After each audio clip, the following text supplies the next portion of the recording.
है, लेकिन इत्थे खड़ा होना यानी कि हसना मन यानी कि इत्थे ना साडी मजबूरी है, असी आने हैं इत्थे भरावां कोल, लेकिन इत्थे कानून बड़े ने, इत्थे हसना भी मना है, ठीक है। क्यों इत्थे चुड़ैला रहिंदियां ने? पता नहीं इत्थे की वजह भाईजान, इत्थे जे बंदे नु खारिश हो जांदी बंदा खुरक भी लेंदा है। तू की कहेगा बे? किसी नु वेख के मुछां नु वड़ दे लिया तां भी भैन चो पाबंदी इत्थे, ठीक है। ते बंदे इत्थे की करे यार, बंदे नु इस पिंड दे विच मैं ते आना कोई बंदे इस पिंड दे विच हसना भी मना है, ठीक है, खुरकना भी मना है, ठीक है, मुछां नु वड़ देना भी मना है, ठीक है।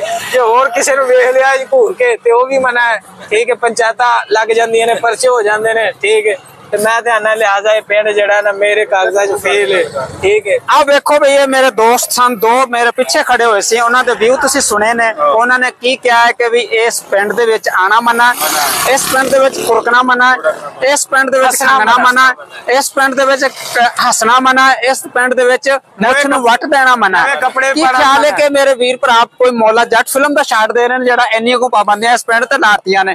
इस तरह तो नहीं होना चाहिए, क्योंकि एक बाजार है, सोहना बाजार है, कोट राधा किशन तो जरा कच्ची कोठी भी उन्होंने असीं कहने आ, एक कसूर तो भी जांदा पिया है।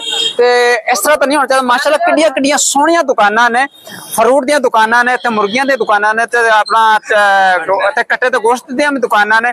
ते मेरे दोस्त मेरे भरा ने बड़ा एतराज किया, ते एहदा एतराज खत्म किया जाए।